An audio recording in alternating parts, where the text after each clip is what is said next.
These out, is that what you're playing with? You let them come up and pick them up. Well,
good evening. We'll get rolling here. Got a few things that we're going to be doing this evening. Yeah. We're going to start with our reports first of all, with our treasurer.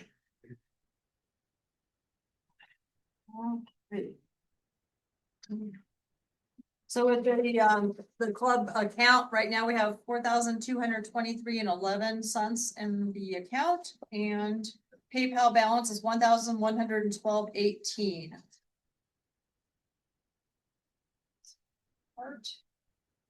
And our secretary. I don't have anything. So can I just ask the question? Yep. Is our checking account interest bearing checking account? Because we keep a nice little balance that would be interest bearing. That is true. I just wondered. Yeah, thanks, Steve. What we'll do is probably discuss that in our next board meeting. We'll probably look into that. I mean, it's not gonna be a ton of money. And I'm not positive. I think it's just a regular checking account. Normally, and then it just hovers around there up and down. But And it'll hover down after this weekend because we're gonna be paying for the catered lunch at the beekeeping meeting, so. Anyway, we'll get there in just a minute. Doug, what you got? What do I got? I got lots of stuff. Let's see. Where do I want to start? So beekeeping, like you said, the beekeeping 101 is Saturday. Cutoff is tonight. So if you want to go, we need you to sign up so we can make sure we have enough food for everybody. Swarm line is still hopping. It hit and miss. I got in the last 3 days, I've probably gotten 8 calls. Yeah, some have been cutouts, and unfortunately they're in brick buildings, so we're kind of SOL on that one. And some of them are, one of them was in, one that just literally moved into the tree. The guy was calling me and watching, like, they're flying into a crevice in the tree. So that email went out today. If you guys were anybody interested in trying to get that, you might be able to get a VBAC into it. to get them out of there. But the longer they stay, the more likely they're gonna stay. Just today, he was watching. If they're in a hollowed out tree, a bee-back won't get them. You'll have to do what we call a trap Yeah. out. And a trap out is very. Some, those that do it often have a hard time being successful. It's about 50-50, depends on the tree, the cavity, and if you can use any kind of smoke. Or like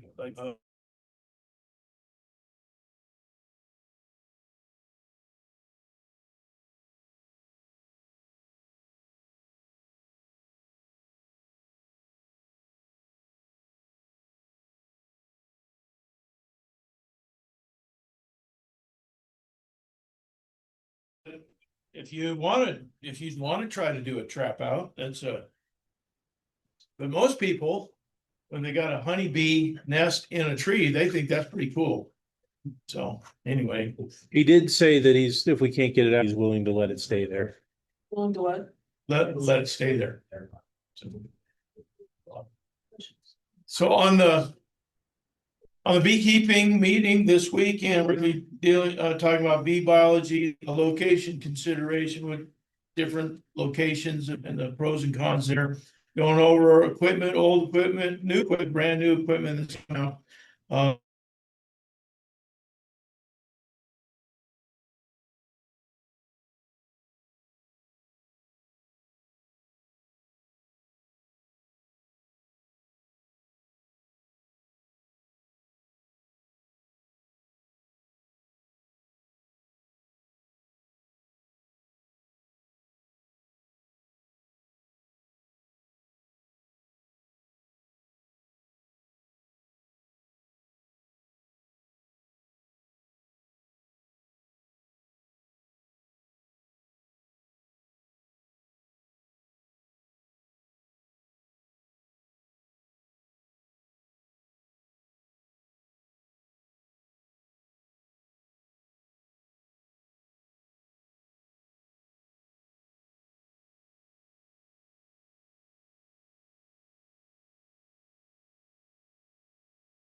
Beekeeping 101. Yeah, and today is the. Today is the last day, so Deadline. after the meeting, it is going to disappear.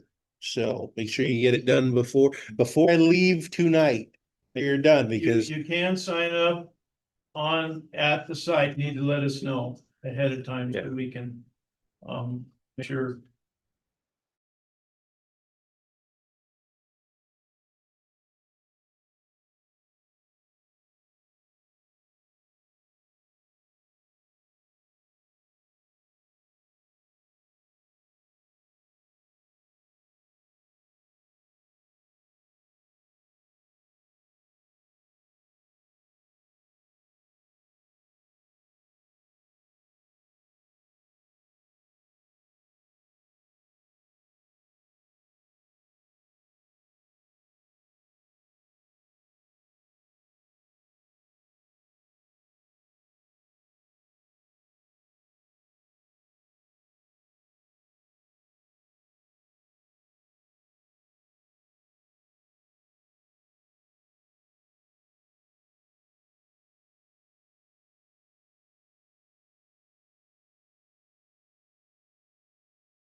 anywhere out here, like, call me and Yeah. so we plan on being back up there.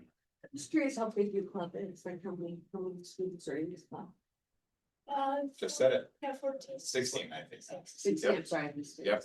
Yep, we've got 16 kids, and when we started, there were a few random kids doing the project. It's an indoor project for 4-H, but there was no leader and there wasn't a club, so my wife forced me to do it. We now run the club. We do monthly meetings. We get together, we make sponges, we'll spin honey. We have a club hive that we keep and manage at our house. So every time we have a meeting, we go into that, you know, we just do what normal day-to-day maintenance we do on it, and add supers, you know, splits, whatever we need. And then we make visits out to the kids' houses as they get, you know, a lot of our first time hive owners now. So, you know, a lot of them don't know. And it's funny how many people get a package of bees and the guy says, here, take all this equipment, put this on in a month and you'll have honey. And I show up and they've got, you know, 4 frames of bees and 2 frames of deep boxes and then a honey super on top. And that's what somebody told them to do. So it's just, you know, there's a lot of misinformation. I mean, people want to sell bees, but not really teach people how to set stuff up. So, but, and we're at all the events. So a lot of the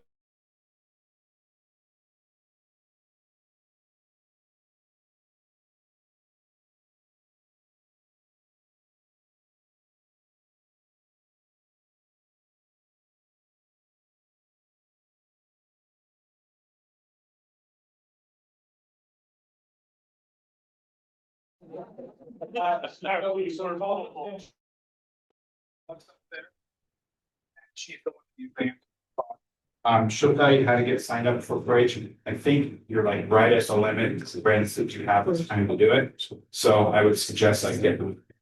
So there's just a number for each. It's the Colorado, it's the extension off. I can look it up. I'll get it to you before you leave and.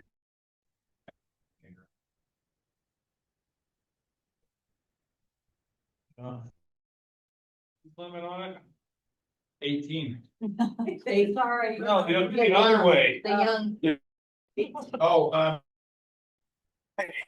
5 or 6 is clover buds. Young kids in there. Cause I got. Granddaughter is like. Nope, I don't know nothing to do with it. Welcome to come to any of the meetings.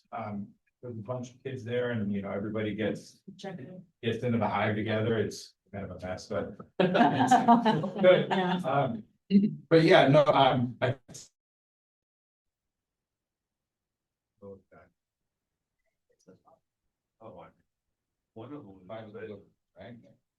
So if you're interested in being a judge, these are up here as well at the end. Okay. Okay.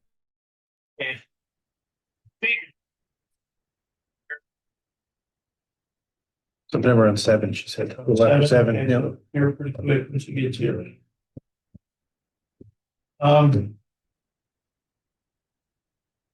couple of these, questions and or topics of spring hive maintenance. What do you need to be doing right now? Swarm season is not over, so you can't relax. You can't say, finally got through it. If they run out of room, then that's what we just heard. That is the telltale signs of their wanting to swarm. They're getting ready to swarm, is they start drawing out queen cells. So if you have queen cells in your inspection, though this time of year, there's 1 or 2 things that happen. That is an older queen who is failing. And so they are getting ready to replace her. And that is indicative if there's very few eggs. But if you have a lot of eggs, a lot of open larvae, then you have a good queen. That means they're getting ready to swarm. They want to swarm.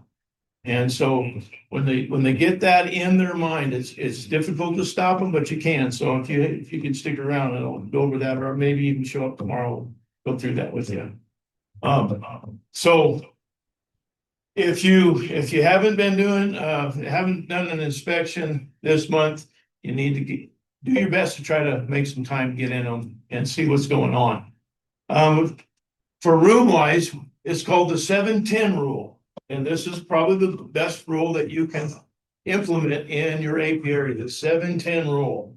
That means out of the 10 frames, if they have filled 7 of them, if they have occupied 7 of those frames, it is time to put another box on. And the best type of comb to put on is filled comb, is drawn out comb. If you don't have drawn comb, all you have blanks, then oftentimes they look at that as just, hey, this space is not ours. This space does not belong to us because it is foreign to them. It's just plastic cell foundation. And so oftentimes they will plug out their nest even before going up. So there's a number of things you can do to encourage them. Okay, I've got 7 frames that are occupied. That means occupied either with honey, nectar, or pollen or bee bread or larva. So that, and there's only 3 of those frames that have not been filled, but then it's time to go up. Don't go up before them. You can give them too much space and they will go backwards. They will shrink even more. You give them too much space because this is the thought. Well, I'm not going to be around and I don't want to be in this hive that much. So I'm just going to dump a bunch of boxes on top. And hopefully when I come back in a couple months, I'll be taking off 200 pounds of honey. A great plan. Except it don't work. What happens is that space has got to be occupied by heat. They've got to keep their nest at 93 degrees. And that is not just during the day when we've had 90-degree weather, but that's at night as well. And so when they're unable to cover, and then, now this is a term that you're going to hear often, your bees have to cover the brood. And that means they've got to be able to keep it warm in the cold nights and cold early mornings. And if they have too much space and not enough bees, well, they're going to cover as much as they can, but what they can't cover is going to die. And so basically, even though you had 3 or 4 frames of brood, but you didn't have a lot of bees, but they had enough because they didn't have a lot of space above, and you threw on a couple boxes, especially of non-drawn comb, that's just empty space that heat rises. And so what happens is what's down below chills. And if that brood chills, it's dead. And what they'll do, they'll just pick it. They'll consume it. And so basically your nest shrunk by putting too much space on too quick. That's why we see 7-10. The 7 frames. If you have 7 frames of occupied, that means there's bees on all of those and they are occupying with those resources. Not just a couple of bees wandering around on an empty frame. That doesn't count. Just drawn comb, they've drawn it out and they are filling it with something. You have at least 7. Well, now you can go up. Now it's and what I do, say those of you that are just starting and you have just 1 box, because that nook and this is important, you need to make sure that your nook it should be progressing and should be ready for that 2nd box if you already haven't done that. But what I like to do is to get them to move up, I will take a couple of frames of drawn material out of the bottom one and place it in the top one. And then I'll take some empty frames and place it replace the ones that I took. Now, I don't like to usually take brood frames unless there's more than 4. If there is 5 brood frames down below, then and they're filled out, there are 4 of those frames, 4 of those out of the 7 are brood. I'll take maybe 1 of those and I'll place it in the middle. It's got to be centrally located in the middle. Don't put it to the side, but keep it in the middle, because bees will always, when it comes to brood, set the brood in the middle. They'll always put the brood in the middle and then they'll move out. And that they'll progress that way. All frames will progress that way. So down below, keep your brood together. If you're gonna do one brood, if there's more than 4 frames, take that one single one, put it on top, and then make sure you take a honey frame, accompany that one brood frame. Don't leave that brood frame all by itself. Take a honey frame or some resources and put next to it. So you got on top, you got a brood frame, honey, so you got 2 up there. And the reason why is those nurse bees are feeding that larva, and also they're gonna have to keep it warm, and it's much easier for them to keep it warm with a drawn comb or resource frame next to that open brood. And so they will come up and then they'll begin to move out. Down below, then you can replace. Now, if it's honey, just honey frames, I will checkerboard the honey frame, especially on the honey super. In other words, a blank, drawn comb, blank, drawn comb. So that's checkerboard. Does that make sense? And that helps them instead of just 2 blanks together. Most of the time, they don't do a real great job. Most of the time, they'll do what we call cross comb. Instead of drawing it out the way they're supposed to, they'll go sideways. And we call that wonky comb. And how many of you have experienced wonky comb? Yeah. So everybody really loves that stuff because they just wasted all that energy and all those resources that just get scraped off. So what you can do to avoid that is checkerboard, drawn blank, drawn blank, drawn blank. Does that make sense? If you have it. If you don't, if all you have is just blanks, then that's what you have. And especially when it comes to honey supers. Most of you that have the 6-inch honey supers and you don't have a lot of drawn comb, well, the first season is going to be a little bit tough because, again, you throw that super on there and they're going to look at that like, what are we supposed to do with that? That looks foreign to us. It's not home. And it's going to take them a little bit to run up, and they'll do it when they run out of room on the bottom. But the most important thing is that when you are wall to wall on the bottom and you got a lot of bees, well, if you wait too long, then they're going to swarm. They're going to leave because they run out of room.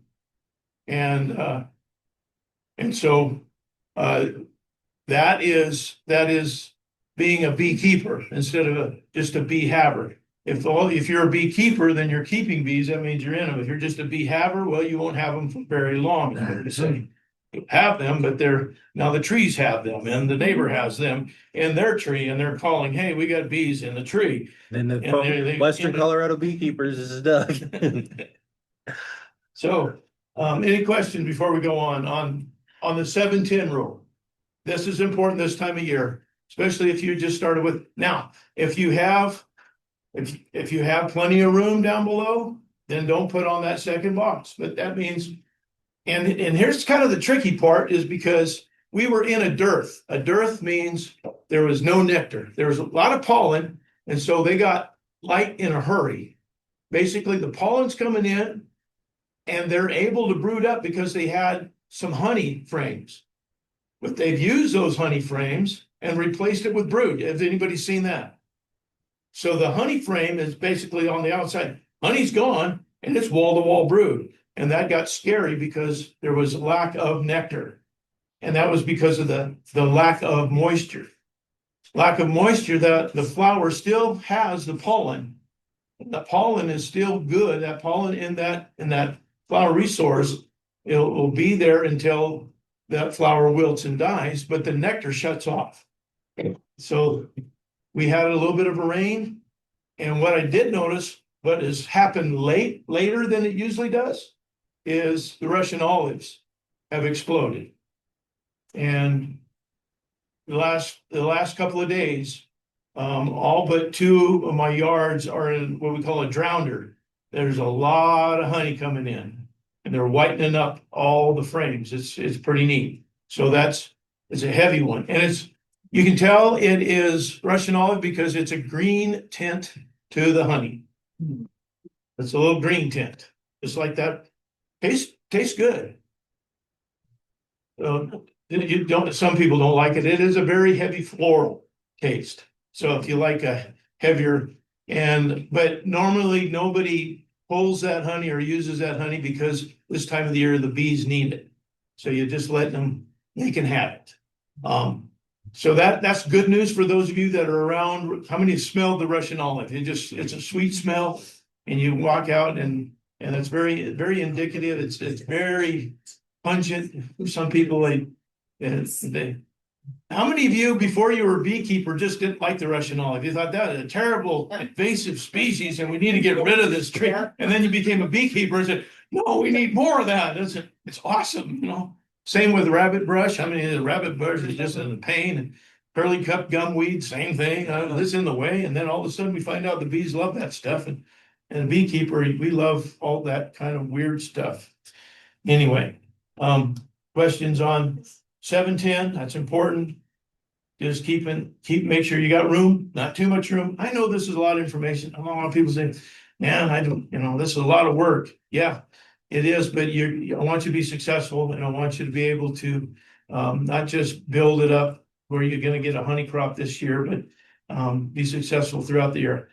Also, when they're ramping up, and there you're going to see that the hive is going to explode here in a couple of weeks because all of that cap brood is going to hatch. And you're going to go from that nook or from that overwintered. And some of you are already doing that. Some of you are already telling me, man, I've already putting on honey supers. They filled out the second brood chamber and I'm already putting on honey super because they're doing that well. So those of you that you're going to see this all in about a couple of weeks is all that brood is going to hatch. One frame is 5,000 bees. And if you got, 4 frames, that's 20,000 bees all of a sudden. And then there's going to be back to back to back to back building up. So you got all those bees coming. What else is also happening? Mites are being reproduced. And so this is a good time for you on this inspection is to refresh your oxalic acid sponges. Okay. So if those of you that are using oxalic acid sponges know that it's less than the 90 days. We thought they were the efficacy was into that 80. It's really the graph really is peaking at 60 days and then it starts dropping again for efficacy.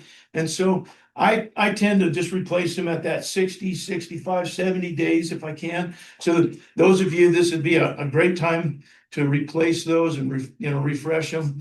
Again, 4 strips. That's that 2 by 6 inch or 6 or 7 inch, depends on what pad you get. That 4 of those strips per colony, and they go in between the brood boxes. Okay, on top of the bottom one, below the second one, and lay them in perpendicular to the frames, right in the center. Okay, with about an inch gap. And I reiterate that is so important because that is where not only where the brood is, but it's where the nurse bees and that's where the mites are. And so, and some people are saying, well, what if I just put one big pad? I don't want to save time just chopping it up. Well, you reduce your efficacy because that 1 inch gap, that's where the nurse bees are able to crawl up and down. And when they crawl over that pad, that's when they brush the oxalic acid onto the mite, which is on their bottom side of their abdomen. So that's how it works. And so that's why we do the 4 strips about 3/4 of an inch apart, right there in the center of the brood nest. Any questions there? This is something that I talk a lot about because it works and I want you to be successful. Yeah. So I have a question. I kept my strips on and I just replaced them. But I didn't get tested last week. I didn't shake any bees because I just was in a hurry and I didn't take the time, but I need to get back in and do that. If I find that I have a high count, what's my option at that point? This time of year, I'd not go with formic. Formic acid is going to be, the formic is a great one-hit wonder, but it also is very hard on the queen, especially when temperatures are above 75 degrees. And we're way above that. So formic would not be good. There is the other, the synthetic miticides, Bar. I have strayed away from Bar and all synthetic miticides. I don't want to. That's just personally. There's a lot of people that say they swear by them. I swear at them. But there is that. There's Hop Guard is good, that you can use that even with honey supers. There's a few things that you can.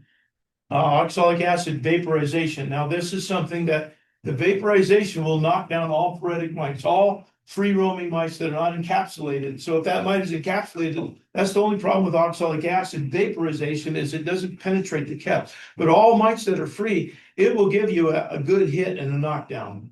So you could do that 2-3 times in a row, and then so if you're this is how the oxalic acid schedule is. It is every 2 days for 28 days.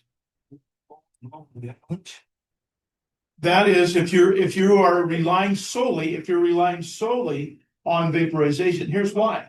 And to understand this, you got to understand the life cycle of the honeybee. Okay, so from egg to hatch is how many days for a worker? 21. From egg to hatch on a drone, and that's what we're after, the drones, because the mice prefer the drone comb. It's 28 days, and that's why we come up with. And then some people just add a couple extra days just to make sure. So it's not those capped brood is not just all at once, it's progressive. See, if it was all just on a certain day, well, we'd have it down, but because it's progressive, then that's why we have to do it that often. And why every 2 days? Some people say, well, I've heard it was 4 days or 5 days. Recent studies have shown that the oxalic acid crystals dissipate very rapidly after 2 days. In 3 days, they are 70% gone. In 4 days, they're 100% gone. So basically, it's the 2 days that the oxalic acid crystals are completely encapsulated in the hive, and then they dissipate very quickly after 2 days.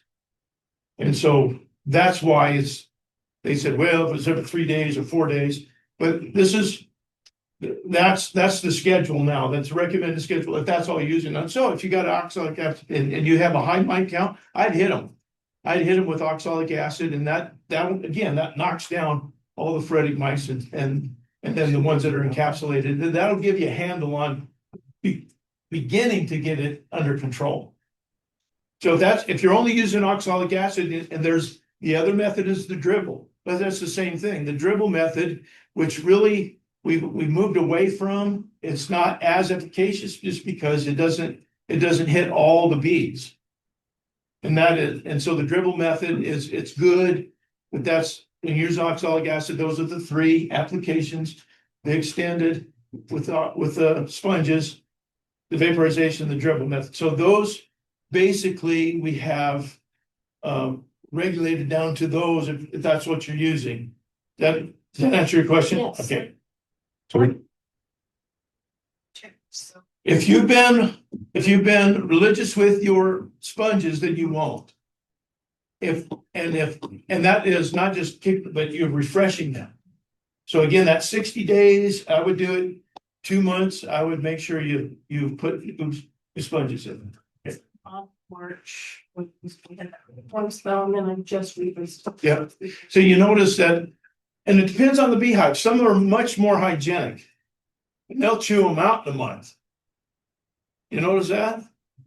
You walk up and what's that red and orange and yellow stuff on the ground? It's my pads, and then they chewed it out. And then some of them are real good at propolising them. So they just propolize, and also that burr comb, they'll put burr comb underneath the pad. So this is the second thing that I begin to do is that I scrape that burr comb before I put the pad on, because eventually that whole rail between the space between the 2 frames is going to be nothing but burr comb, and then they're not traveling exactly. And so I begin to scrape burr comb between the frames when I refresh the pads. It's an extra step. It's a lot of work, and again, scraping the top bar. That's very important. Scrape the top bar. Don't put your pad on burr comb on the top bar, and so it's wavy like this. Scrape your top bar, set them down. Smoke them down first, so you don't end up scraping all the bees off in the ground, you know, sorry about that. Hey, that looks like the queen. So that's just a little tips and tricks, and that'll help. That, what you're wanting to do is making sure that that oxalic acid sponge is as effective as it possibly can be. And that's doing a couple things like that. And it will keep your mites in check. We've had great success. And then the other part of succession that is really helping is hygienic bees. The bees are becoming more and more and that's the big breeders. They got on board, and now they're finding that all the beekeepers, especially the backyard beekeepers, are very interested in the hygienic bees that take care of the mites on their own. And so we are seeing more and more of that. That's very good news, because until they got on board, it was going to be an uphill battle for a lot of us small time queen breeders. Yep. Okay, any more questions along those lines? Yeah, we did have a question on Zoom, Okay. back to when you were talking about moving frames around. She says you got two deeps that are completely full and you want to take some out and start a new single hive. What's your recommendation for moving frames around? Okay, if you're gonna do, again, that's a split. You can do a walk away split. You got, big, and that might be something that you might want to do. That'd be awesome. Take a couple of those frames with those queen cells, with those nurse bees, and just start another. And that knocks down the numbers immediately. You don't have to worry then about them swarming still. Yeah, you still do. But you're taking advantage, because the way you're explaining, you got 2 boxes of boatload of bees. You do. Okay, so that you remove the numbers. That'll suppress the swarming. It won't stop it completely. Sometimes it does, but it'll suppress it. It'll stop the swarm, especially if you can find the queen. Yeah. Take the queen and take her and start another nook. If you're able to do that, it'll stop the rest of them from swarming. That's what we were gonna try to do. Went through it twice and couldn't find it. Okay, and that's when you have just, thousands and thousands of bees. It's hard. The other thing is that you have an excluder, the You queen have excluder. one on there now, but it's, we added a nice. Okay. So, Okay, so the thing you can do is you can shake them all down. And you'll know the queen is in the bottom box. Yep. Leave frames of open brood. That's important. Open brood above that excluder on the second brood box. Nurse bees will come up, That's like a walkway split. and then you'll take the bottom. You have the queen, Okay. and then leave that one with those queen cells. Okay. On that top box, you leave that one. You'll take that bottom one with the queen, and so that's their idea of we swarm. Yeah. That will stop the swarm, Okay. because now they're relying on those queen cells for the second to requeen. And the queen you took, and then you got to shake them down, and you got to have bees that are coming out the bottom. What you do is you get an empty rim. First of all, you leave all the bees in the bottom box. Don't even touch it. Take an empty rim, set it on that with that, or split it. Take that top deep, set it to the side, empty rim, because it's going to fill up with bees. Take those frame by frame, shake it down into that empty rim on the bottom. Okay. On the bottom brood box. Go through it all, shake them all. Hopefully you'll have enough open brood in that top box, and you won't have to dig in the bottom. You don't want to have to dig in the bottom. Take your smoker, smoke them all down, past the rim. And so it's going to take a lot of smoke, and they're not going to be happy. You're going to be on the hit list. They're not going to like you. You take that empty rim now, shake it off, and then you're smoking them down. Again, you smoke them down so you can scrape the top. And this is important with the excluder, to scrape the top bars. But that excluder, now with that second box that you just shook all the frames out, put it back on. The queen's in the bottom. Yep. All those bees, the nurse bees, will come up to that top frame, but that'll hold the queen in the bottom. Should I go through the bottom box though and pull out the frames that have queen cells on it first? And then I put those in the top. You can, Okay, I'll do that. that's a lot of work, but yeah. Yeah. So what you do, split the top. Take the top one off. Yeah. Then go through the bottom. And if you do this in the middle of the afternoon, all the workers are out, you have that many less bees to contend with. Okay. First thing in the morning. Yeah. Okay. So that's, around, it's gonna be hot. It's gonna be miserable, It's okay. but then you become a real beekeeper. Yeah. So I guess her question was more at taking drawn frames from a full double deep into it, like a nuke. What type of frames would you take over? Resources? If they're. Build a nook, it's 2 frames of brood. No, she's already got the nook. She wants to add. It looks like it says going into an existing nuke. So it sounds like maybe that nuke's struggling a little bit and she wants to. Oh, she wants to boost She wants to boost them up with maybe what I'm looking at here. You wanna boost a hive, a frame of cap brood will boost a hive. Cap brood, they're gonna be hatching within a week and a half. So any cap brood, and so you wanna boost a weak hive, whether it's a nook or another hive, just a frame, that's 5,000 bees. Now, if that is a queenless hive and you wanna make sure that queenless hive doesn't go to laying worker, then you need open brood. Because that carries the hypopharyngeal gland that produces the queen pheromone. The queen mandibular pheromone that needs to go into that queenless. If you cap brood does not have, they still has, but it's not as strong. Open brood still carries that pheromone that suppresses the laying worker ovaries. So without that, so you want to do that. If you want to try to save a queenless nook or queenless hive, and what I do is I do one of both. I take, especially if the hive is doing real well, I'll take a frame of cap brood and a frame of open brood. Open brood and make sure it's got eggs, not just open. Make sure you have eggs because without the eggs, they will not draw out a queen cell. They need eggs. They need something before 4 days old. Right at 4 days when it hatches, they can do that, but usually it takes them a little bit to start drawing out that queen cell. So they'll do that with an egg. They'll start on that egg. They'll start drawing out that cell with an egg, and then when it hatches, they're already feeding it royal gel, and so they pull that. So that's why we say frame of eggs, open larva, cap frame of brood. And that goes into a hive that is either struggling or the queen has failed. Okay, and that'll give them a shot. That'll give them a rebound. And it's all right this time of year. You can save a lot of them this time of year because it's still early. You wait too much longer. You wait until July. It's usually you're behind the 8 ball to build enough, get them up to strength, numbers wise, to get them through the winter. So right now you got plenty of time. If you got one that's struggling, you can equalize your apiary.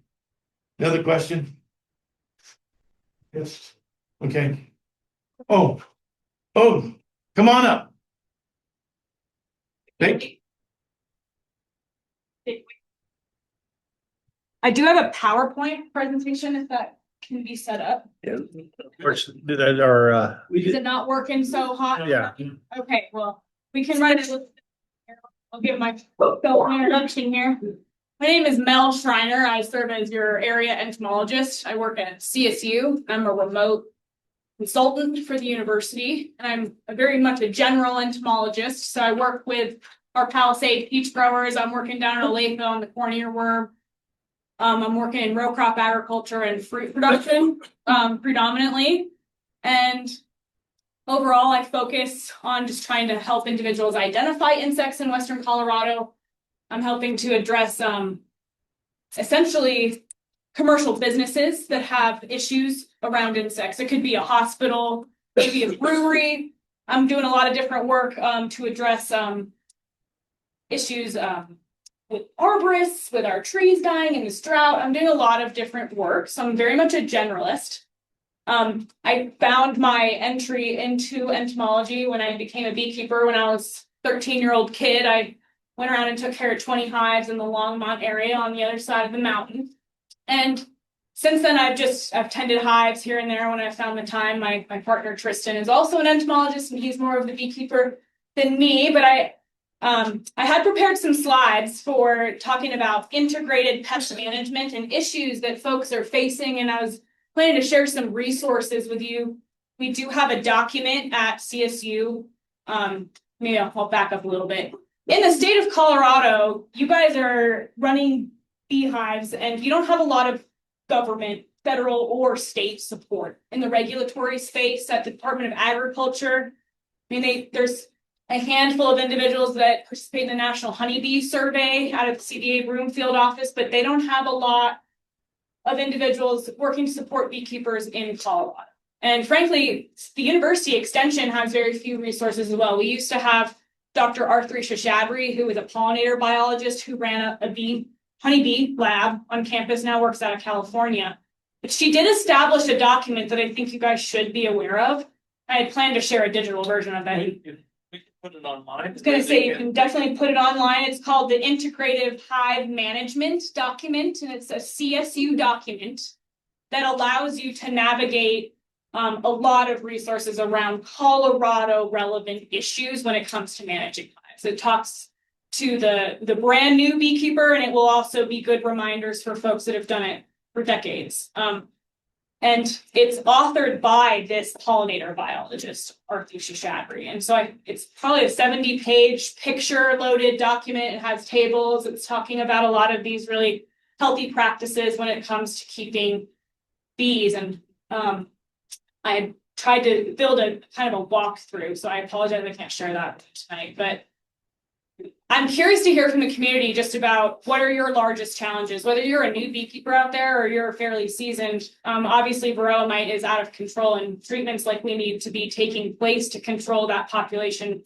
And I'm curious what folks use, what they find useful. I mean, and if varroa is not your largest issue, what are your biggest concerns? Maybe we can make this more of a community discussion. I'm happy to field some of those questions if I can. Yes, sir. So I have concern about management. Yeah, I had some slides on just general pesticide use, and I'm happy to speak to some of the resources maybe available to beekeepers. When you're dealing with just general pesticide application, you're probably talking So I back up to the extension in Fruta, and they had a drone out there, 2 o'clock, spraying alfalfa, and the wind was blowing right to my house, and they're dusting this alfalfa with the drone. And so I called and I'm like, why are you guys spraying this now? You know, I've got all my bees out, and I probably lost every single worker that was over there anywhere near that. It's all, I mean, you could smell it blowing all back in my house. So how do we educate, specifically, farmers about when and how to spray? I mean, because there's no reason they shouldn't have been spraying at 8 o'clock that I know of. Yeah, and that would be like my top recommendation to anyone applying a pesticide at all. If you have any ability to apply it early or late in the day, especially late, is probably better. It's gonna dry. Push a little programming, it does it all and then lands on the trailer and then we. I'd be really curious to connect with you and find out like who you contacted directly at the station. Jimmy. Okay. I know Jim Fry pretty well. And okay. I appreciate you voicing a concern because I'm also concerned, like, who was operating that? Like, I don't, like, my understanding is that I own a drone with the Fruit Research Station and they shouldn't. So I'm actually, so I would like to talk to you directly. If we could chat, that would be, or I could give you my contact information because it's just that's a about concern I need to maybe bring up. educating, people as beekeepers, how and when to. Yeah, so I think it really, you guys have to be very, unfortunately, like strong self-advocates. And even I'm shocked to hear, fortunately, like my coworkers are the ones maybe responsible for making an application. Like so there needs to be, not to put the onus on you, but you are going to be the loudest voice saying, hey, I've got these, let's establish a better path to having an improved level of communication between us, because you shouldn't be applying pesticides at that point in the day in one of the most biodiverse row crops that we have. So it's not just, it's obviously, it's a lot of beneficial insects, and honeybees are top on the list of concerns when we're making spray applications. So I can talk more on that. I do have a question in the back room. I don't want to leave you hanging there. Yeah, I just wanted to mention, I think it's probably already been brought up at some point here. If you go in and register your hives on Field Watch, that is supposed to let people know who are spraying, that you have hives in an area. So, I have mine registered because, you know, they want to know how many hives you have, where it's located. And, you know, when the mosquito cruise comes through, they know that they gotta pay attention. It puts a dot on the map representing your location, saying, hey, there are European honeybees here, and there needs to be awareness of that. I was gonna recommend that as a resource. I appreciate you bringing it up directly. Yeah. I have not personally used the software. I've not ever ran enough beehives that I've chosen to register anything. Just go to co.beecheck.org. Yeah, thank you for sharing that resource. co.beecheck.org. But not everybody who sprayed checks that.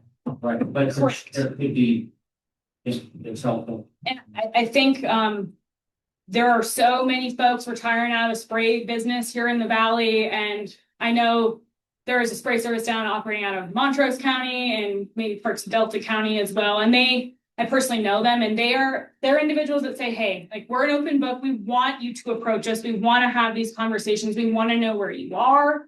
That is a due diligence spray applicator. And I think, like, to your point, like, how do we obviously advocate for ourselves is a really critical component of that, but education is huge, and like getting resources that are needed, even like to research scientists that are maybe not making the best decisions. It's probably that it's May and they're crunched and they're trying to fit something in, and maybe certain considerations weren't made, but it's really just as much as it's on that spray applicator to be due diligent. The beekeepers have to be trying to have these challenging conversations with neighbors, with businesses, and say, hey, look, like, I'm not trying to create some type of real issue here. Like, let's have real conversations about how. Is there any function legal together. thing? I mean, it's not just the bees. People breathing that crap, they're getting cancer like crazy. And Farmers are exposed. why aren't these people held accountable? You know, sir, the federal government has a lot of pesticides that have been working to get phased out. And I don't work for EPA. I'm not a federal government agent. I am a state government employee. I work as an educator. I am not of the regulatory space. So to like directly ask me that, I'm the wrong person to ask. I am not a I mean, if you regulator. can smell it, Okay. you're breathing it. That's Okay, correct. But also it's noteworthy, chemicals they intentionally put smelly products in chemicals. So you know that it's around. It's an alert. It's actually used as like a flag. Like, you're supposed to smell that because We they know- want you to know that it's there. Yeah, and it's necessary on a lot of the crops. But there's time that you use, it's more effective on the pest and less, you know, detrimental to the good ones. So What that's about- about the education. what about the systemic, you bringing up, like going on Neonics. Palisade that, seems to be a real problem, and you know, the state is not doing their job, and the federal government is not doing their job. That stuff's been banned, what, for 20 years in Europe? And- Yeah, so neonics, we're one of the 4 states in this entire country that are working to start to take neonics out of the hands of just like publicly accessible at like Walmart. So there's not a neonic ban taking place in the state of Colorado, but there is current standing legislation that has passed to allow for those chemicals to only be sold by licensed distributors. So it's at least taking it off the shelf of some of these products, but change is slow. I'm not the one to. Is anyone doing any studies on the, the half-lives and how much it's building up in the soils? You know, I mean, the state should be doing that, are they? I highly doubt it. I mean, I that's a, can't speak directly to another agency's work, but I don't work for CDA. I don't work for the EPA. I work as an educator. So I'm here to just share information tonight. And I understand your frustration. And I think that folks and pesticide use, it's absolutely a controversial topic because we live in agricultural regions where sprays are occurring, and the chemistry that's being used now is not frankly that of the 70s. So they have done massive recalls on chemicals. I'm aware of that to some large extent, but we still have chemistries that are broad spectrum synthetic toxicants that are being used pretty commonly. And I think it's very normal to have concerns. I mean, I read a study this week that farmers that are working around neonics in particular, like they've been studied, they're looking at the blood of certain people, and they do have chronic exposure to these They don't live pesticides long over either. time. Either. Well, that's exactly what I'm saying. I'm trying to stab it a little bit, that we do have products that when we are chronically exposed, regardless of EPA label language, there are medical studies being conducted that are finding pesticides in like the blood of farmers, for example, at higher levels than a common civilian. So like these are real concerns, sir. I completely echo those concerns. I just happen to be an individual that I'm approached by everyone in the public, and it's just my job to give information, not necessarily behalf on any other agency. I mean, I can't really truly speak to any of the work they're doing or not doing. Yeah. However, I find that Colorado, in terms of just beekeeping support in the government space, is pretty minimal. Yeah. And I just think that's worth acknowledging to you. I'm not going to come here as a government employee and say otherwise. That is the reality we face.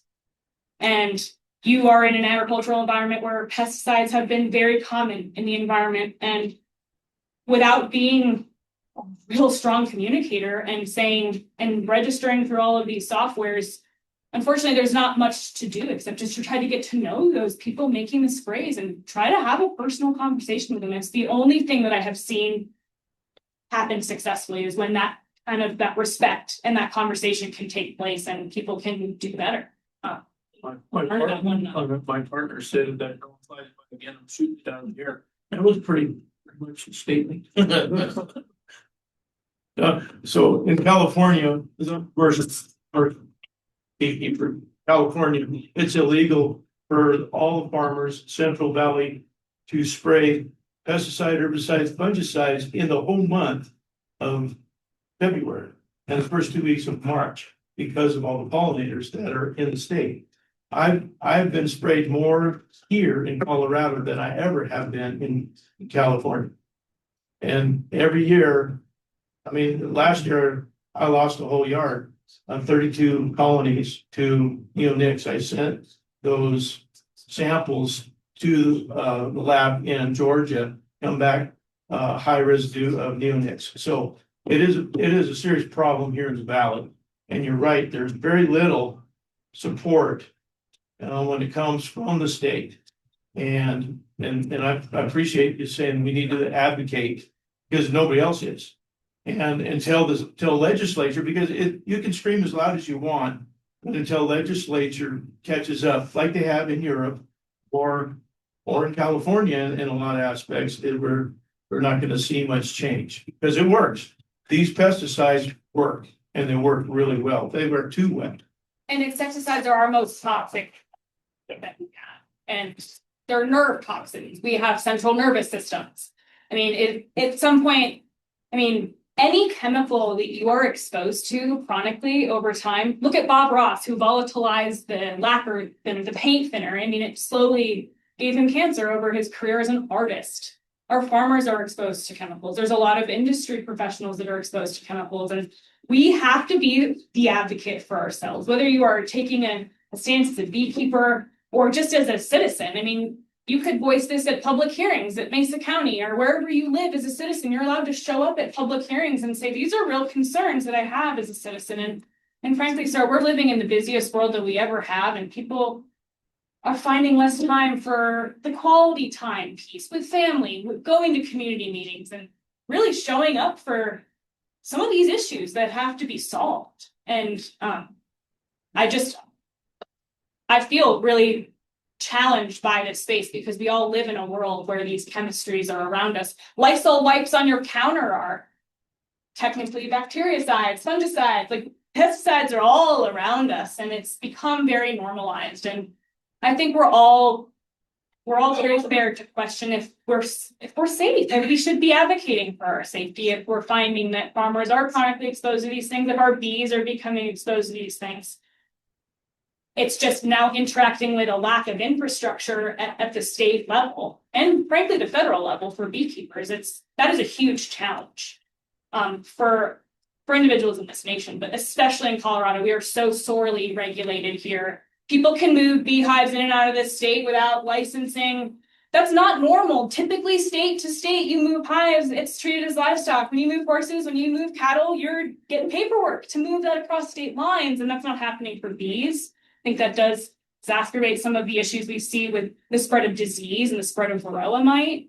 I mean, these are very real impacts that it's hard to get data to measure that, but being a self-advocate at community meetings and unfortunately talking up the tree of the legislature is to ask for more support. And I'm not sure, sir, if you know in California, if you feel there, maybe I'm misreading your statement, but you had said that maybe in California, there's more awareness, maybe there's more education, there's more regulation, maybe all of the above. I don't know if you can speak more to that, the differences. It's not so much awareness, it's money. Okay? You put out enough pesticides that you kill all the pollinators, then your crops don't grow. Okay, and that's when they make the change. They don't care if you get cancer, you can't blame them. They don't care about that. And the politicians don't care about it. When you kill all the pollinators and then their crops don't grow, then they'll think about doing something. But until then, Well, they don't care. We're getting that close right now. That's a sad day. We need to at least point that out. Palisade, right? For the bigger commercial beekeepers pulling out because of the neonic issues. And I'm not the only one. Have you thought of the opportunities? No, I had two main growers contact me this year and asked me if I would come back, and I said, no, I can't. And I explained to them, and this is the problem. Here's the disconnect. So I went through with the results from the dead bees from the Georgia laboratory and sent that to him, say, here's what's going on. And then he argued with me. He said, well, here is our scientific study that these pesticides are not harmful to pollinators. And I said, did you look at the bottom of that study to see who produced that study? Monsanto, who is the major producer of the neonics. So you're saying the wolf is telling you that it's not a problem being in the hen house, you know?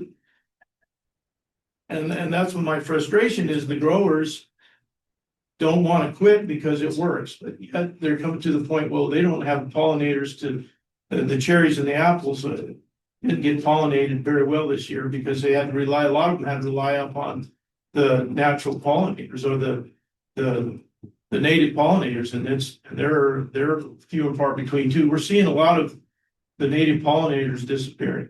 And so there's the advocates of native pollinators, and they're blaming, well, the Apis mellifera is the problem. No, it's not. Apis mellifera has been here 1600s. It's not Apis mellifera that's causing the disappearance of native pollinators. It is pesticide, herbicide, fungicide. But until, and it's going to come down to, yeah, we're advocating, dude. Beekeepers are screaming, but we're not being heard to the point where voice isn't loud enough. And so it's going to come down to legislation. And so I'm glad that Colorado is on that page with California was one of the first. And there's a couple of the other two are back east. They're trying to initiate that. They're trying to take that road. They're not on the road yet. No. And I realize this change is slow. And we're all living in very unfortunately, a lot of the chemical companies that historically used to work with extension agents like me, I test chemicals for companies. I'm a non-biased person that works for the university, and I'm to give information to anyone in the public. And I have to be honest about it. But what's happened is a massive shift has happened with chemical companies and insecticides in particular. They're publishing in-house. They hire scientists. Industry is way farther ahead than universities. We're pretty poorly funded. I'm not paid well to do what I do, to show up to meetings every night and get yelled at. I mean, truly, but I care for my community. I grew up in this state. I show up because I care. I love insects. I have devoted my life to studying them. But I realize there's a lot of problems in this world that we're all stuck within certain infrastructure. But a big issue that I see and I'm really concerned about is I used to work with Bayer. I used to work with Gowan in my little university position here. And I was able to essentially be approached by them and publish data so that they could say, hey, look, a third party, a university scientist this is their data with our chemicals. That's not happening. They're all internal teams of scientists. I've been told they're all ghostwritten. It's the studies have proven that they did medical. So what you saying? 50% of them are false. 50% of them are totally. well, that's exactly what I'm saying. False. They're publishing their There's own studies. stuff. They're looking at their own chemicals and saying, this is how it performed. It works. Why not involve a university that's going to actually show you the harm it might be doing? It's more concealed, in my opinion, not to call out big ag, but that's a real big issue that they've shifted. You should all know they've shifted away. I've been told directly by Bayer, I will not work with you, Melissa, because you are a university and we don't want our industry data in the hands of a university, in a government agency. So we publish everything on the inside now. And that's why a lot of it is internal, a lot of it does feel out of control. And I'm personally very concerned that I can't get chemical companies to work with me because I historically would be in a position that would evaluate in a fair way what those chemicals actually do. So that was a shift in the FDA approval. I don't know when this change occurred, but I know that it's been in between academic technologists. So Bob Hammond retired in 2017 and he worked heavily with Big Ag. This is not an uncommon thing that extension agents would be approached that could run programs to look at chemicals. And now these companies don't even approach the universities anymore. They do everything themselves. So even the people. There's a reason for that. I understand. I would love to see billboards on Interstate 70 in Palisade warning people about eating the peaches that have been fed these systemic pesticides. Okay, we need billboards like that and see changes, but because the people aren't aware of it. People need to be more involved in trying to solve these Well, issues too. a billboard would be great. Education. Yeah, and that's what you're saying, is a big education part of it. and advocation and education. And again, the very small voice. If just the nationwide. As for what is happening, but I appreciate that there is those that are saying, and there is published. Not just from Bayer and Monsanto, but there's published egg reports from the universities that are being published and even though it's under duress and threat of lawsuit because they're taking these pesticides, herbicides, fungicides in a very negative light. So it's at risk of their own life and limb, I've heard. So that's what's happening and I'm a little more aware of it because of the commercial side of it, what we deal with. But it is affecting our little valley now too. And drone sprayers. Well, I think that the bees need to be treated like domestic. Like livestock, yeah. And you had cows out on a field or on a pasture somewhere and they started dying. That's gonna happen pretty quick. Somebody's gonna figure it out. So I don't know. I mean, you don't see bees. In California, we do have those, if you have those legislative avenues, if our bees get sprayed, Yeah. we can actually sue the farm. So maybe it goes back to, we need more It's legislation. Yep, we need to register our hives. We need more knowledge of what's out there. So you don't have, and maybe that's, people don't want that, but I think that would help ultimately get us to where people understand that. Yeah. We do have registration in Colorado. Honeybees are livestock. It's in that same framework of consideration. In some areas, not the full, but they are housed in that same category of livestock. But are we registered the wrong people here? We ought to be registering the pesticides, not the, There's both. not the bees. The Yeah, the applicators, So half of least read this, you got something available and it's cheap, it's easy, it works, people are gonna, you can't take it away, and they're just gonna, they're gonna use it because it's fast, it's convenient. and especially when those applicators have documentation stating that their pesticide herbicide is bee friendly, is pollinator friendly. And that documentation is produced by the manufacturer of the pesticide. And they have that documentation that is rubber stamped by the government. Yeah. And so they have, it'll be impossible to bring a lawsuit unless you have contradictory legislation or contradictory scientific study that has proven that, yes, this is harmful.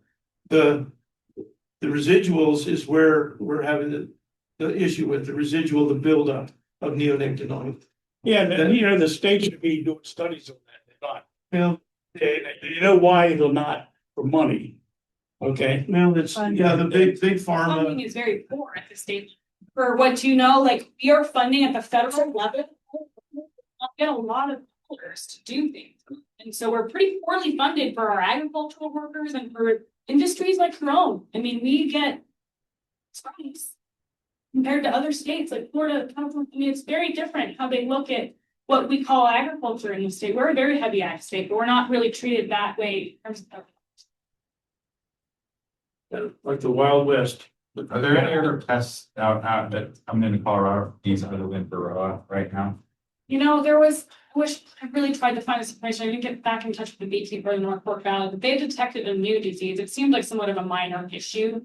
But I'm not sure how much nosema is an issue here and how, I mean, I didn't think it was much. I mean, I've tested for it positively twice with people coming to me, and there's a lab in, I think it's Connecticut, that does the testing for free.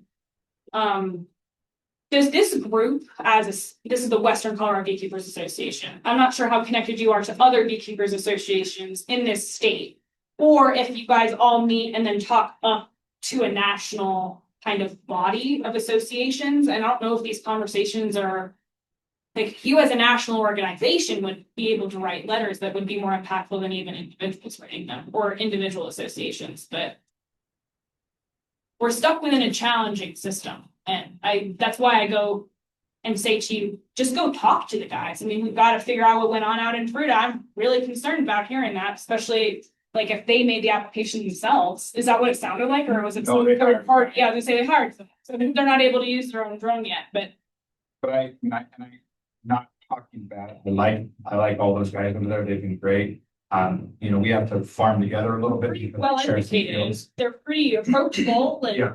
but they obviously, something needs to give. If something Well, the like that solution happens. was tell me 5 days before they do it next time so I could lock my visa.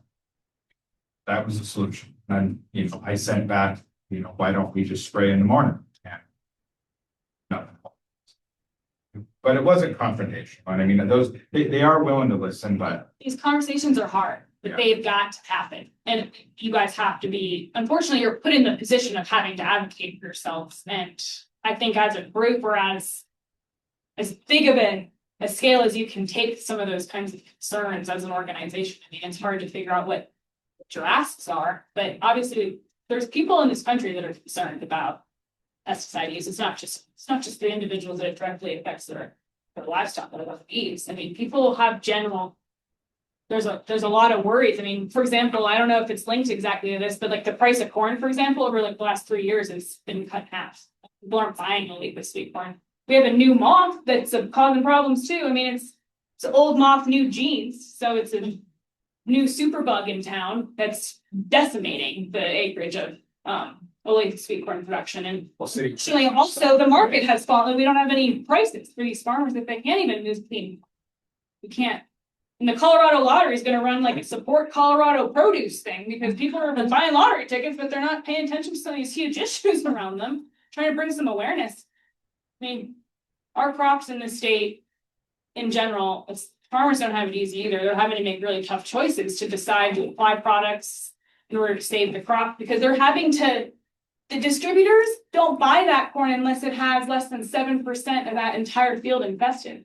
They have to basically create a perfectly clean crop for the distributor to even buy it, for the farmer to make any money. There's a lot of pressure on the farmer to use some of these tools, and there's this whole industry that's developed around it. And so they're somewhat stuck within this infrastructure. They're having to raise a monoculture crop. They're having to raise one thing. And when you raise one thing, you all of a sudden have a lot of acreage of one type of problem. And it's like, I don't think they're like intentionally trying to ruin anything. It's just, these are tools that have become available and they can be misused, or they could be used in improved ways. And that does not happen unless, fortunately, like boots on the ground conversations happen, because it's not happening from up top in the government context. It's not.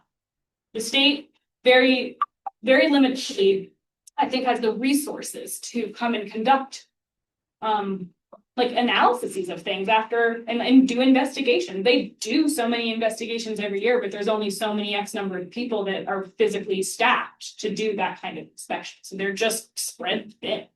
From my perspective, I don't work for CDF, but I feel for them because they have very few dollars. They're trying to pull a lot of statewide stuff off, and they're spread thin. So is the university. Funding is worse than it's ever been. They're cutting positions at CSU. They're going to cut 5% of the entire university budget this year. I mean, there's not a period of growth necessarily in that department.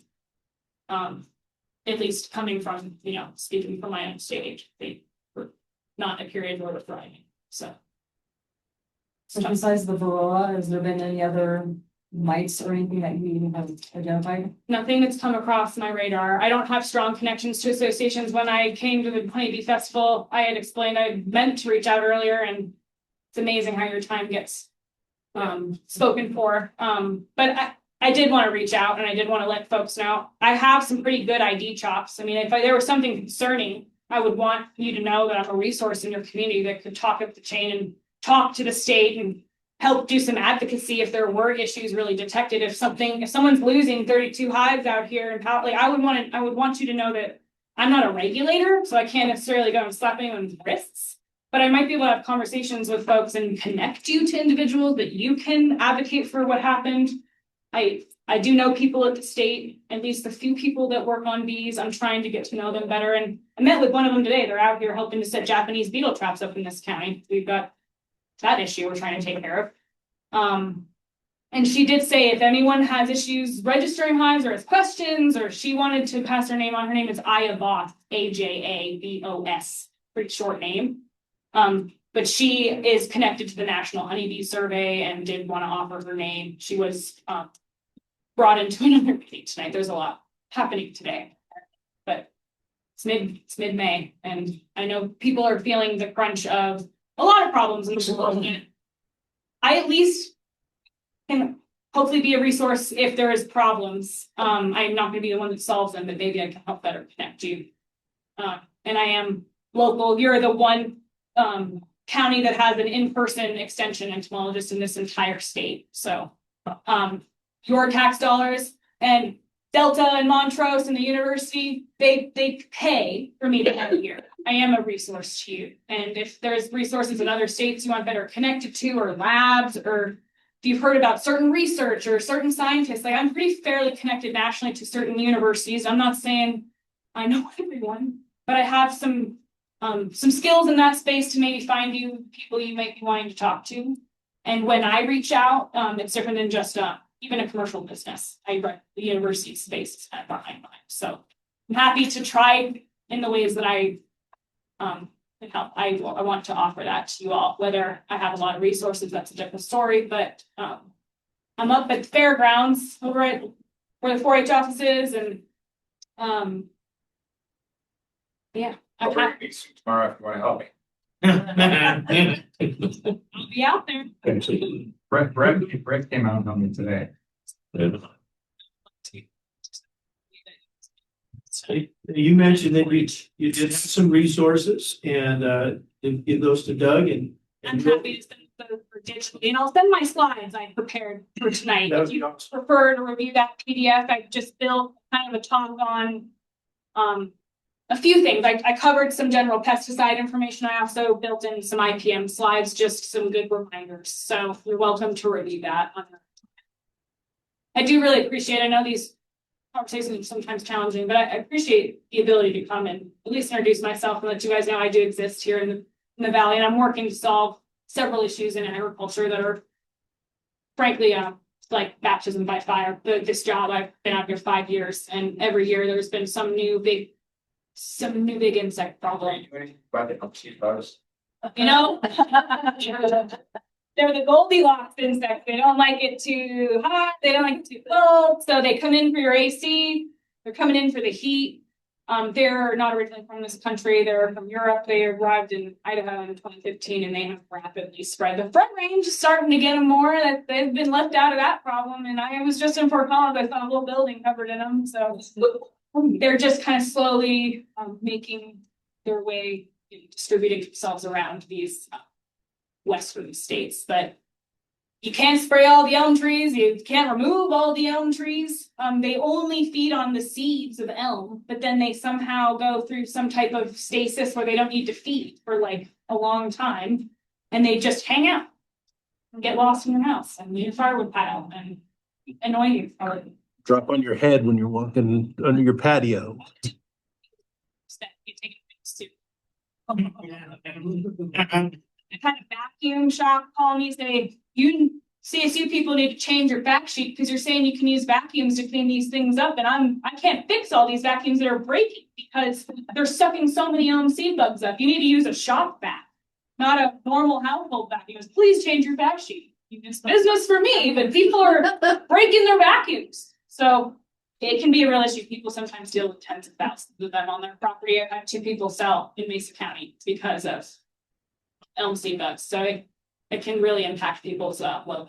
What's the latest on the general? Yeah, I'm happy to give you an update on that. So there are certain treatments. This is a treatment that's very targeted to Japanese beetle larvae, and it's considered a reduced risk pesticide. So this is a newer pesticide.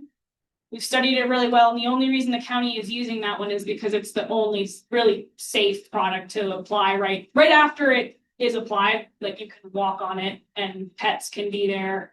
It's basically to prevent. They use a product called acelepryn. It's in group 28, which indicates, some of these groups that like neonics are group like 4, 6, I can never remember. They're some of our earlier groups of chemistry. There's newer chemistries people have developed. They're very targeted to like certain groups of insects. How that toxicant works or the mode of action is very specific. It's not just going to kill everything. It has a very specific action that's happening.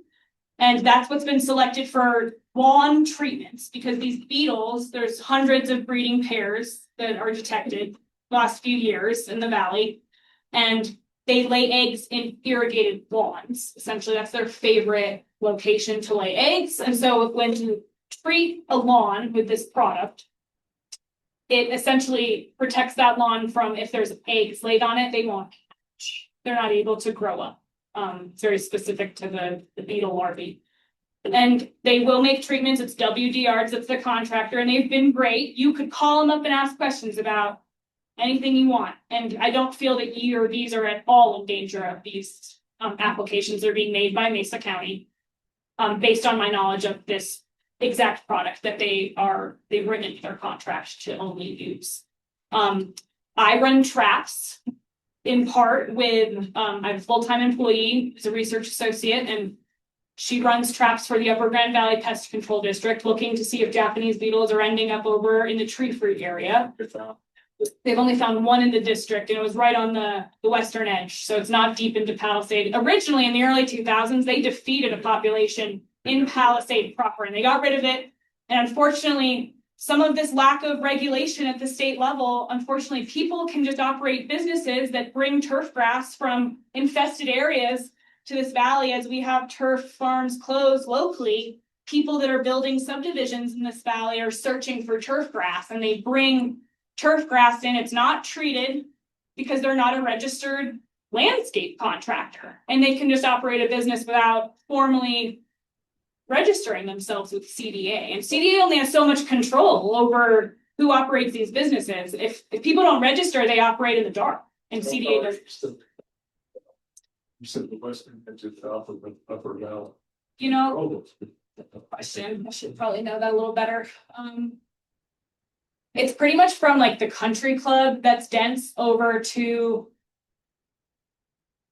Yeah, it's kind of like Footcliff Gardens, maybe a little bit west of that. There's a real popular area where they've always been found, and since their detection, they can travel miles outside of that and find new areas of the valley. So the Department of Agriculture was here today. That's how I had said to pass her information on. She said she's been out setting traps out the last few days, helping to get more of a uniform grid applied so that we can really see where these beetles have now moved to. So there's a lot of efforts made to look at where they're spreading.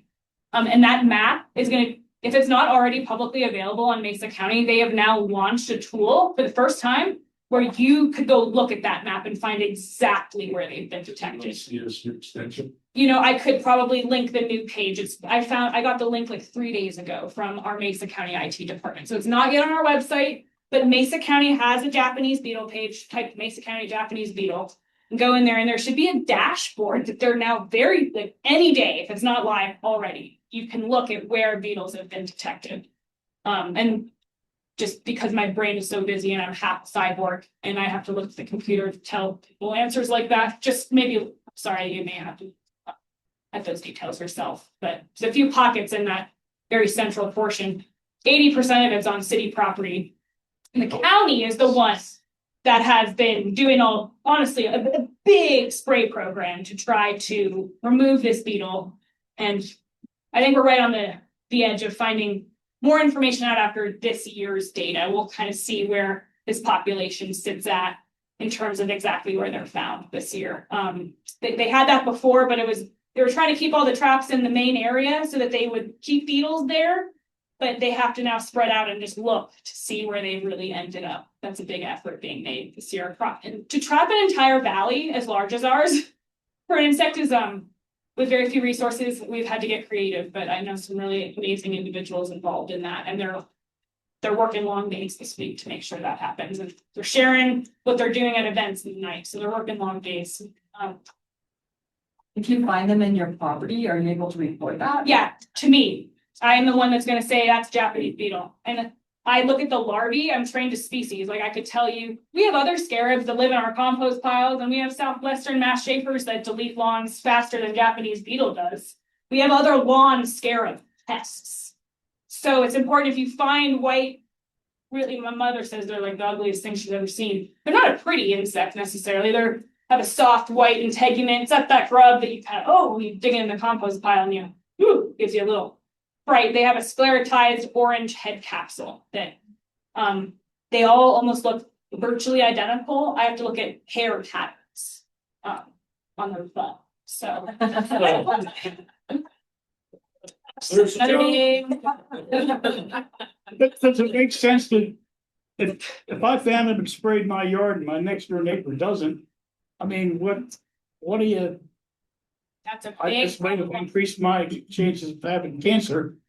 And my neighbor, they're gonna be over my house the next couple of months later or something, so. It's more important than ever to talk to people about how important it is to unfortunately use this product, because it's just going to perpetuate the problem. Everyone needs to step up and make that application. It's not a fun thing to do. Yes. To bring it back to integrated pest management, I was just looking for more oxalic acid and I saw that there are. Does anybody use the pellets from the refrigerator? I didn't know there was such a thing. Just automates ourselves. There was tablets that they had produced, I don't know about the pellet, and it just pelletized oxalic acid. Yeah, the tablets, tablets, and they were. And it depends on the oxalic, the vaporizer and how many grams is the tablet. I think the vaporizer, most vaporizers use 10 grams, I think. Yeah, so it depends on the size of the tablet, but there's a couple of manufacturers of the tablets and they're all different. But it's is those vaporizers are designed to use just the regular oxalic acid in the powder form. Can you use too much oxalic acid? No. Because No. last fall I was doing mine and I'm like, I don't think it worked right, so I did another batch, and so. Yeah, that all depends on the vaporizer. There's some vaporizers you can't overload them. They work. Mine kept clogging and so it was. Yeah, the heat is too low. So you would go to there's a lot of vaporizers on the market now. You need to look at your instructions. And you can figure out how to increase the heat a little bit.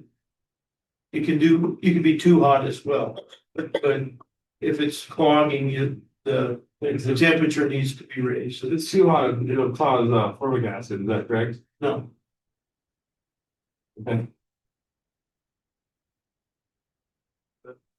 formic is a very specific chemical. Sometimes I wonder if I just have enough knowledge to be dangerous. So that's most of us right there.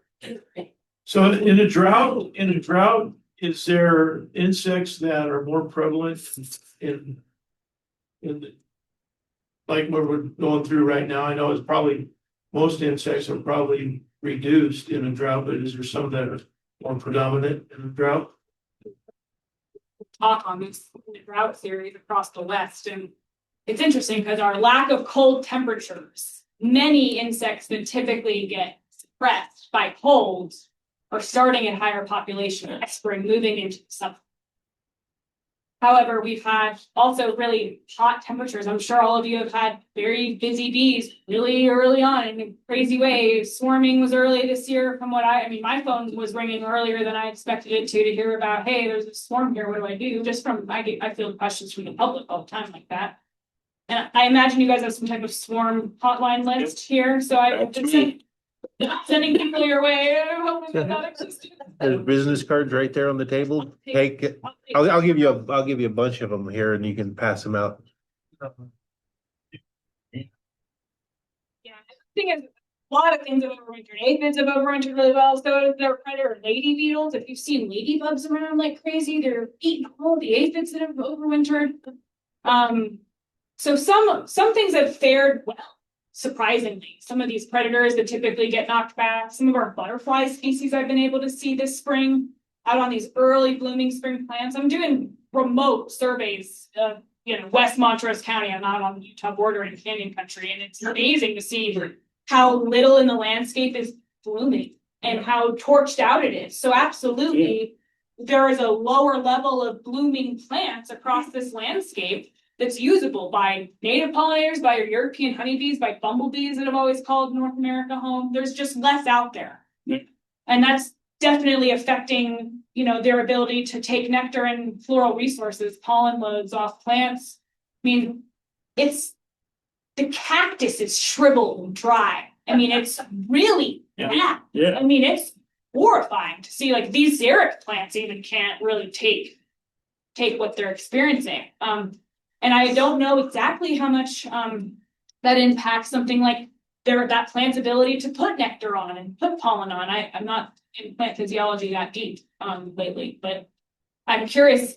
I know I've been looking at insects on some of these plants, and I pinch them, and normally it would be juicy, and there's some that have colors to them. It's all just dry. These insects aren't even really sucking any liquids out of these. It's really dire straits for plants across the landscape. So it's give and take there. Things like grasshoppers I've gotten a lot of questions about. I had beekeepers associations in Pueblo County call me last year because grasshoppers were so bad they were removing forbs from the landscape. There wasn't anything for bees to pollinate. There were so many per square foot, so many hoppers eating plants. But this year I wonder, because there's so little in the landscape, hoppers that have emerged successfully are starving to death. A massive amount of them are, because there's so little in the landscape. These winter annual grasses are torched out. These things that they otherwise would feed on and live on while they're young and build these big populations over the season. That's not likely to occur. Maybe in spots that are maybe historically problematic spots, or there was real successful egg laying in the year prior. these are somewhat cyclical pests, like what happens in certain years equates to what happens, you know, the next 3 to 5 years after that. So drought can definitely select for hoppers to emerge, but I think we're so dry that I've been bold to say what I'm saying, but I'm really hopeful that they have less food to, at least that's one less really devastating pest. Mormon crickets would be similar in Moffett, Rio Blanco County, and those are big issues. People crash their cars because they're slipping on crickets on the road up there. Every year I get a call, someone's rolled their car. It's often a tourist that doesn't know that crickets are there. It happened to Lope last year. I mean, it happens. You miss them. You go around a blind turn, and there's a bunch of crickets that are crawling on top of each other, and then a car comes over them, and it's this thick. It's like slush on the road. It's really wild to watch that phenomenon. I do really appreciate the time to be here tonight. I absolutely will pass your cards out, and if you want my contact information, I'm going to have to share it to you individually. So you'll have to. Maybe I'll just give it. I've got your card. Yeah, send everything to me and I'll pass it on up. Not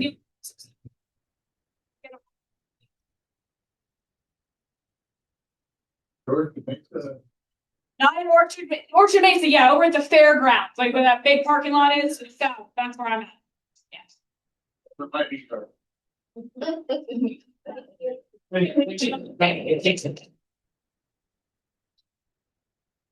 I did bring a box that has European honeybees, so you don't need to know what those look like. But if you're curious about any of our local I mainly just brought wasps and then other native bees here. You're welcome to take a look. We also have 40 insect boxes. So people have brought a lot of data into the extension office over 50 years, and we've made an insect collection out of it. So if you have kiddos, if you have questions about your other native pollinators, we've got the data to show you what those are. So just a taste. We've got 40 of these back at the office. So yeah.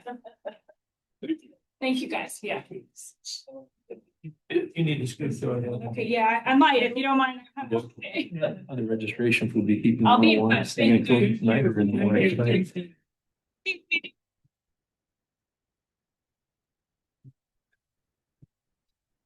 It's over, we can sign it, get you to sign up for it.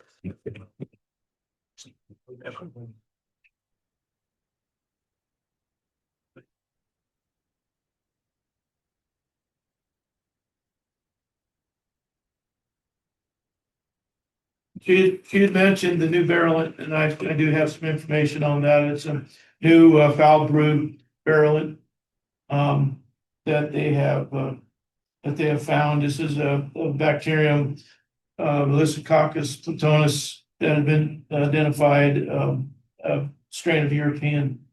It's and I have seen it. It doesn't look like full blown European foul brood, and that is. But this new strain, Oregon State University Entomology Research Department is acquired this toxin carrying mobile genetic elements like melissotoxin A that significantly increases the lethality of the bacterium. It's highly virulent and antibiotic resistant. So that is yay.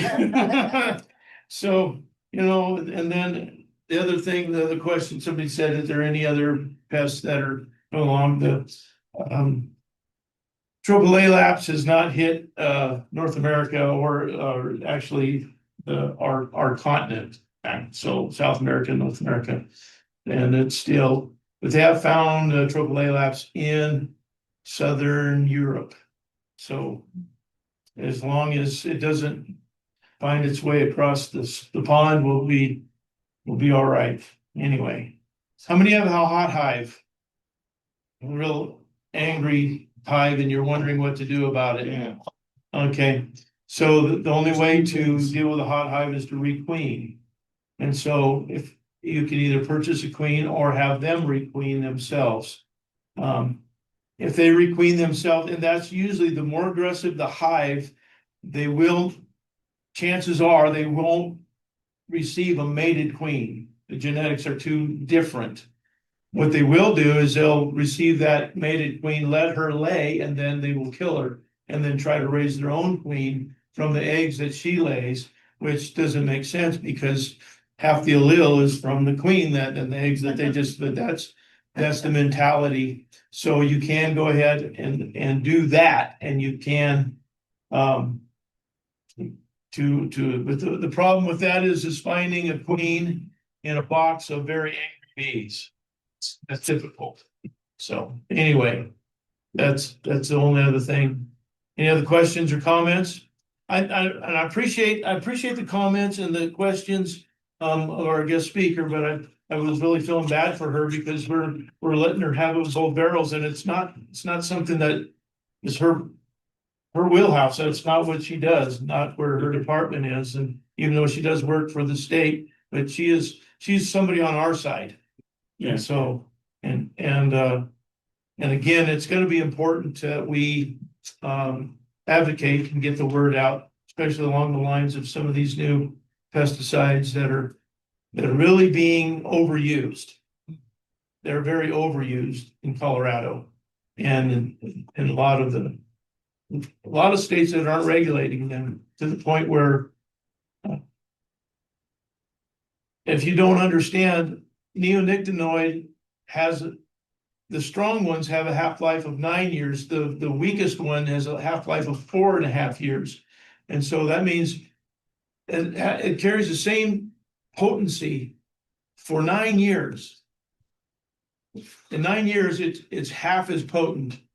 Okay, in 9 years. And so in Georgia, they found neonics in the aquifer because they're heavily used, and that's one of the states that they have decided to pass legislation. But it's along the lines of it cannot be used unless you are a professional applicator. But to get your professional applicator's license in Colorado, all I have to do is have a form and fill out 2 pages of paperwork, send it in, and you can become and pay the whatever it is, the price to become registered applicator, and then you can. This is licensed applicator, you have to go 2 years worth of unfeatured. And then you have to take the test out of CSU. So you're talking about EPA people, you're talking about farmers. Yeah, the farmer. Okay, the farmer that is able to purchase these neonics, that's the farmer that I was with, and this is all that he had to do. Label on the vegetable label for that use. You can't use those on peaches, you can't use them on vegetables. It's the lilac grower, the lavender growers. Lavender. Be in that. That's where all the damage is coming from. And the corn. Okay, well, I'm a grower and I'm a licensed applicator, so I know both sides of it. Yeah. The peaches, there's not a grower out there. The big ones to the end of that can use it or does use it. You can't use it on edible fruit. It's a systemic. You can't use it up in it. Yeah. It's the other plants that are. Well, the corn is edible and they use it heavily in the corn.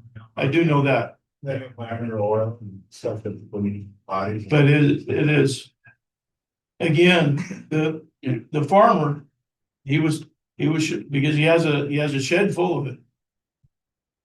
And I said, yeah, so this is in Palisade. And I'll talk to you about it.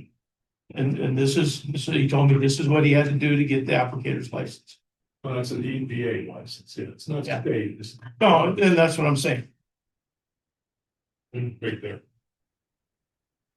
Well, yes, but he's using the same chemical. Well, he probably unlabeled it. Yeah. Using them. But that's what I'm saying, is there's very little regulation for him to get that same chemical. Label on chemicals, which you have to go by. If you violate that, you're in federal law No, area.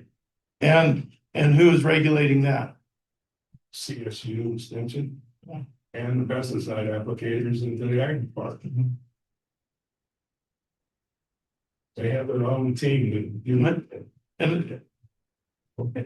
And I appreciate that, and I'm not trying to throw you all under the bus, but I'm just saying, yeah. For the beaches.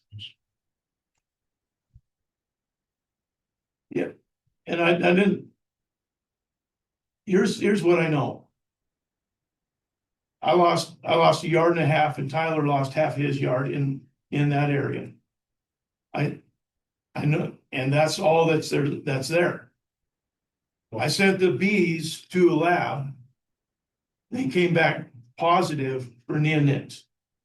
Some Dead bees. Some lavender grower, some person that is labeled for the use on that product, probably using it here. Yeah. But it's not the beaches. Well, I don't know what it is. Right. But you can't use it on the fruit. Well, yeah, that's the label. Well, anybody that uses it's killing their customer. But it works. That's what I'm saying. Here's the problem: is the lack of regulation, lack of, and it is something that when they find out that something works. Not your And- reputable growers. No. Nobody. And the fruit be tested? Yeah, you can test. Go out. Yeah, they can test for it. See, well, here's the thing: it's in the it's in as it's applied, and again, it gets when it gets into the aquifer, or it stays in the ground. And when that through irrigation, somebody upstream, you can't regulate that.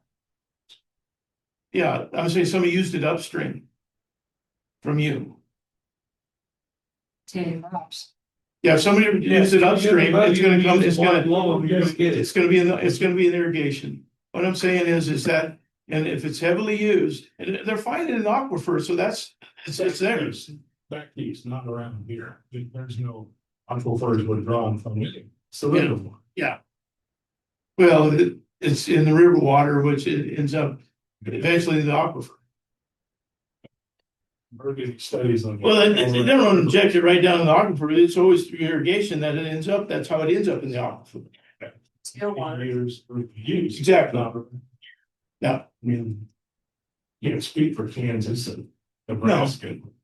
But can you speak for all of the farmers here and to know that what they're doing and how they're using it? Every little grower and nobody. What I'm saying is, I got the facts, I got the bees, and I've had this argument with the grower himself, and that's why I said I'm not coming back. Had this argument with him, same argument, and I said, somebody's using it. Like, yeah. I got proof, I got dead bees, I got a whole dead yard of bees, I got proof. All you have, all they have is saying, well, this is what we're supposed to be doing, and it's regulated. I got that same argument. It comes back to, well, I got dead bees. I got a whole yard of bees. And they died from neonics. So what's the answer? To find out who's using this and misusing it, and you can sue the hell out of them. Yeah, and I would say it's more than just one or two. Because it works. And it's that systemic, and it's that devastating. It's not just me. It was another beekeeper that's 5 miles away from me, same thing in that same area.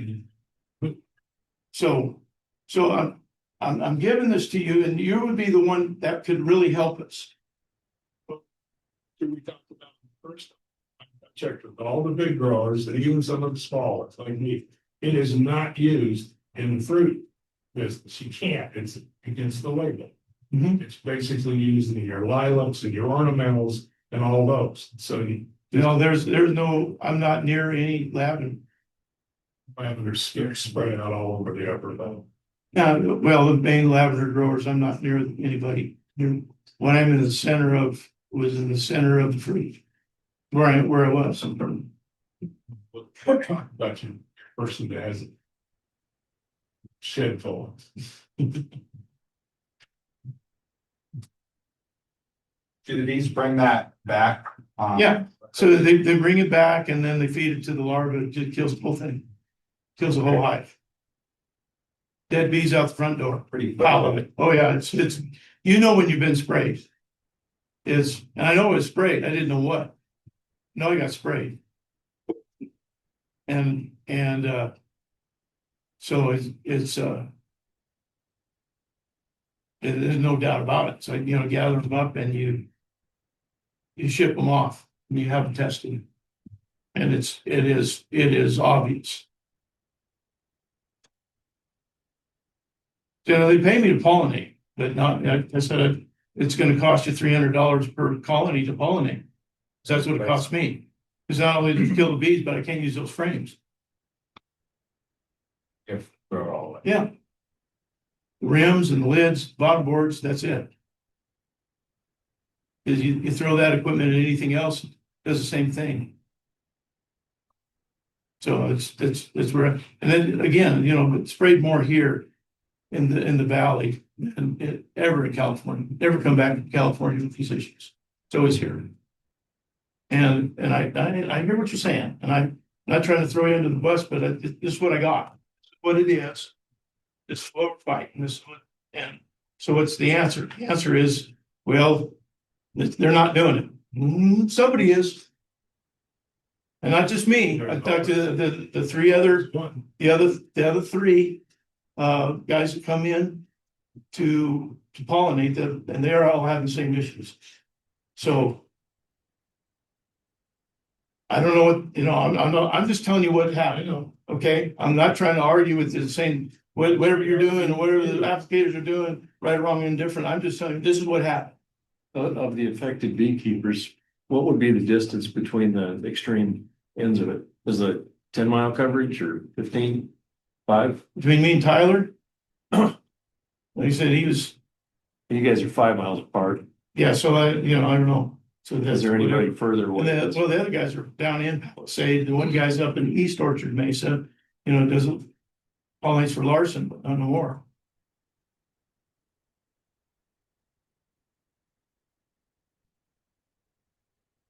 So it's a pretty large area that's affected. Oh, yeah. Sounds like I need to do meat yards. And there's some guys that, that don't seem like they're being affected. So I know a couple of them that have, not too far. There's that has 20 beehives, and I talked to her and she said it seemed to be okay. So I don't know. I mean, yeah, it should. But that it comes down to, it's whatever's.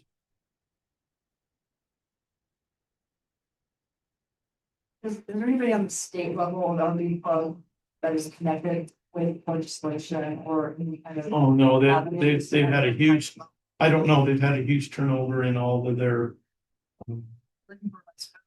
Yeah, they've turned over all their leadership, so I don't know who's doing what.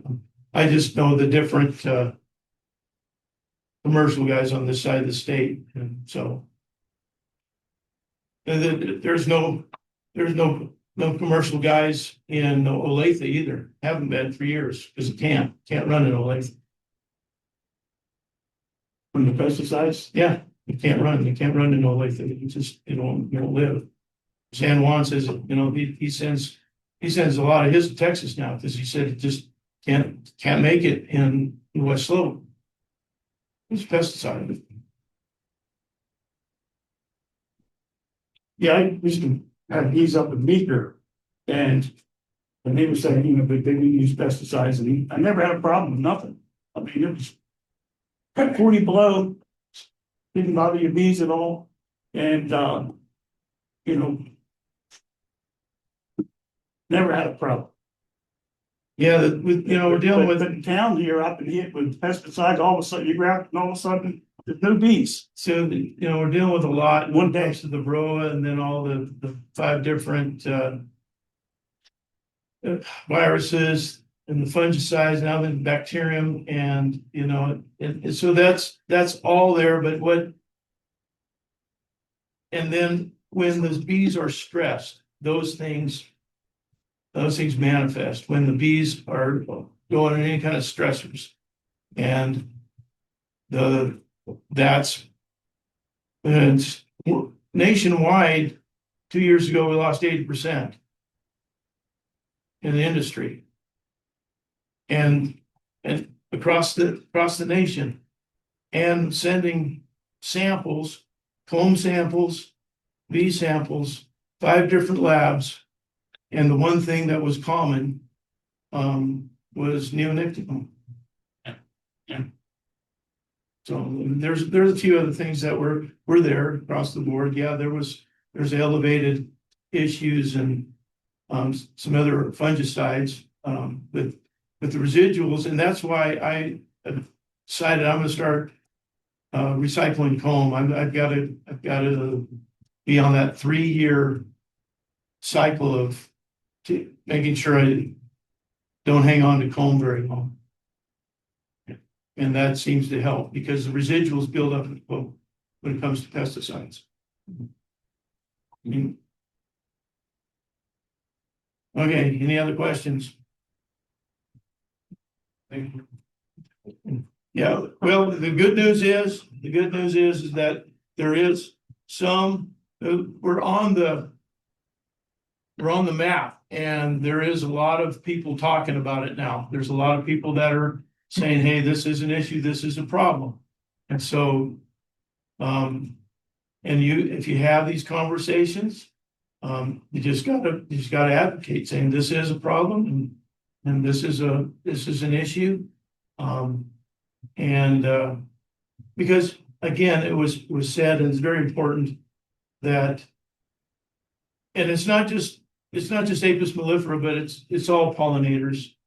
All pollinators are taking a hit. So if that is the canary in the coal mine, your pollinators disappear, well, there's a problem, there's an issue. And if we don't pay attention, you just kick the can down the road or say it's not a problem, but this is really not an issue. Then when it's too late, when there is no pollinators. So is it a problem nationwide? It's very much an issue. So I'm just giving you, that's the facts. That's what it is. You lost 80% in the industry 2 years ago. This last year was a little bit better. We only lost 60. And we should only be losing 20% on average. And that's an issue. That's a problem. How many beekeepers quit the business last year? 30%. 30% of commercial is done. They said we can't. They were either unable financially to recover, or they said it's just too much. So, and they either aged out or they said I've had enough. So what we can do is, again, advocate and say, this is the facts, this is what happens, this is what's going on. Hopefully there'll be some people that listen. Say, yep, right, that's what we need to do. And that's, I appreciate we have somebody in the extension that understands these things well. That's government. And that's the legislation is the only thing that's gonna change. Okay. And the good news is we didn't scare her off. I talked to her. She said when things slow down in the fall, she'll talk to us about maybe coming back again to talk some more. So. Hang on. Okay, we got these cards up here if you want some business cards. If you're gonna sign up for the class, we'll have that class available. Thank you for your time. Thank you.